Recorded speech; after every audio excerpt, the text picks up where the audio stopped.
Fala galera, bem-vindos a mais um Papo 10 aqui pelo canal do Arquibancada Tricolor. Uma semana de preparação para o São Paulo, né? A gente conseguiu a classificação para as quartas de final do Campeonato Paulista. Depois de um momento de turbulência, ganhamos do São Bernardo e garantimos assim o primeiro lugar do grupo para decidir dentro do Morumbi, pelo menos nessa etapa, né? E o São Paulo teve essa semaninha aí para trabalhar, para tentar recuperar alguns jogadores que estavam lesionados, para tentar encontrar soluções para o Pablo, por exemplo, que se lesionou, infelizmente, mais uma vez.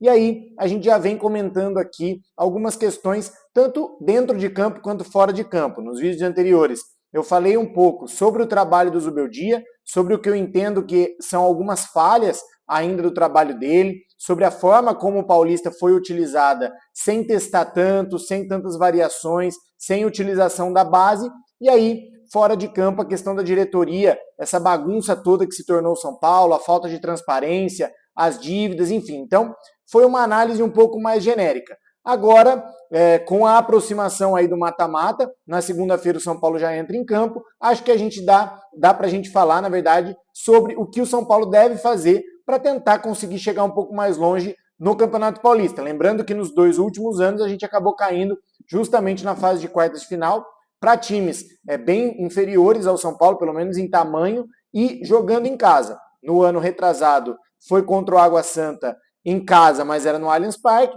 naquele jogo muito ruim, que teve lesões, um monte de coisa, a gente acabou caindo nos pênaltis. E no ano passado contra o Novo Horizontino, dentro do Morumbi. Por falar em variação tática, o Zubeldia, no último jogo da classificação contra o São Bernardo, ele finalmente fez a tal da variação tática. Ele já tinha utilizado os 3 zagueiros em alguns jogos do ano passado, e na minha opinião o time sempre correspondeu muito bem, e também contra o Palmeiras no Paulista, que o São Paulo conseguiu arrancar ali um empate, não jogou tão bem, mas fez o que tinha que fazer, empatou fora de casa, clássico, e tá beleza.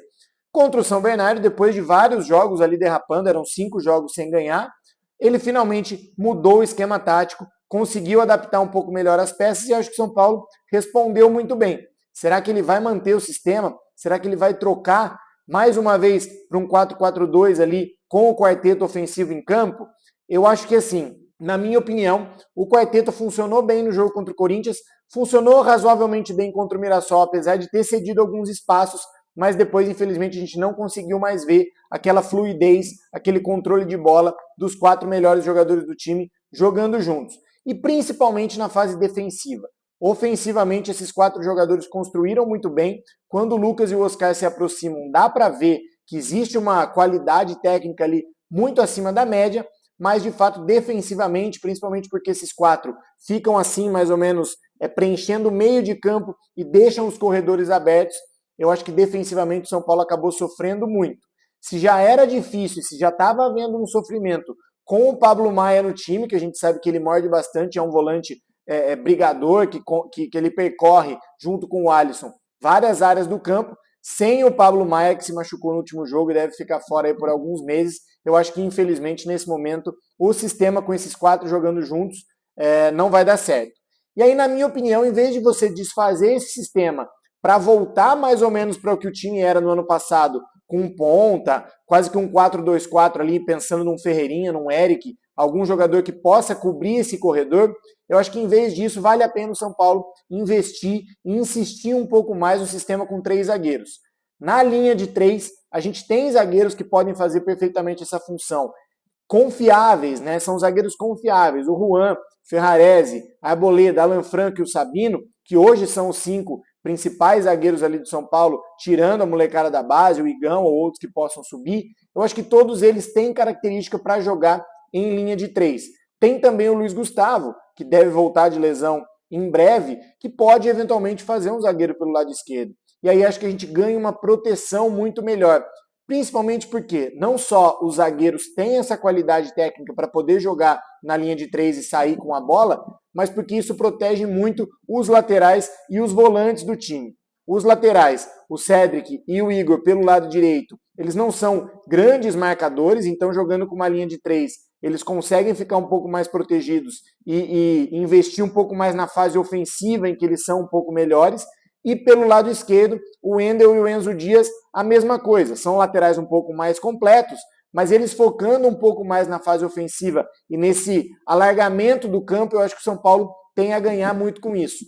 Além disso, isso desafoga muito os volantes, principalmente sem o Pablo. Se a gente imaginar uma linha de 3 zagueiros, dá para jogar com uma dupla de volantes com Alisson e Bobadilla, Alisson e Marcos Antônio, ou o próprio Luiz Gustavo e Alisson, quando o Luiz Gustavo retornar de lesão.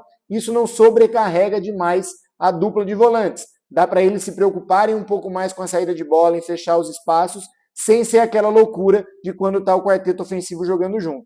E aí na linha de frente você pode usar, por exemplo, Oscar, Lucas e Caleri, o André Silva que vem pedindo passagem, o próprio Luciano entrando um pouco nessas funções que ele não teria obrigação de vir tanto para o meio, que o meio de campo fica mais preenchido com 5 jogadores nessa linha. Enfim, acho que pelas características do elenco do São Paulo, apesar da gente ter, né, os pontas ali, o Ferreirinha, o Eric, o Henrique, o Ferreira, alguns jogadores que eventualmente poderiam render num 4-3-3, como esse esquema já foi assim saturado no ano passado e o quarteto sem o Pablo Maia, na minha opinião, não vai funcionar, pelo menos nesse primeiro momento, eu insistiria nesse esquema com 3 zagueiros. Deu certo contra o São Bernardo, deu certo contra o Palmeiras, apesar do desempenho ofensivo do São Paulo não ter sido tão bom, e deu certo no ano passado nas poucas ocasiões em que eles foram utilizados.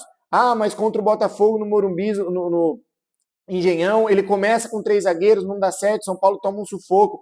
É verdade, mas naquela ocasião ele usou o Rafinha como ala direito. E aí o time ficou praticamente sem nenhuma profundidade por aquele corredor. Usando o Cédric ou o Igor Vinícius, eu acho que isso tende a mudar bastante de configuração. Então vamos ver como o Zubeldia vai tratar essa questão. Na minha opinião, repito, eu manteria os 3 zagueiros para ver se o São Paulo com uma sequência pode encaixar um pouco melhor com esse time. Bom, galera, vamos ver então como vai ser o próximo jogo do São Paulo, quartas de final do Campeonato Paulista. Tomara que a gente vença esse jogo, caminho para uma semifinal, e aí muita coisa pode acontecer ainda em termos de adversários, né? Mas vamos ver o que o Zubeldia prepara, beleza? Esse foi então mais um Papo 10. Obrigado pela audiência, um abraço, até a próxima.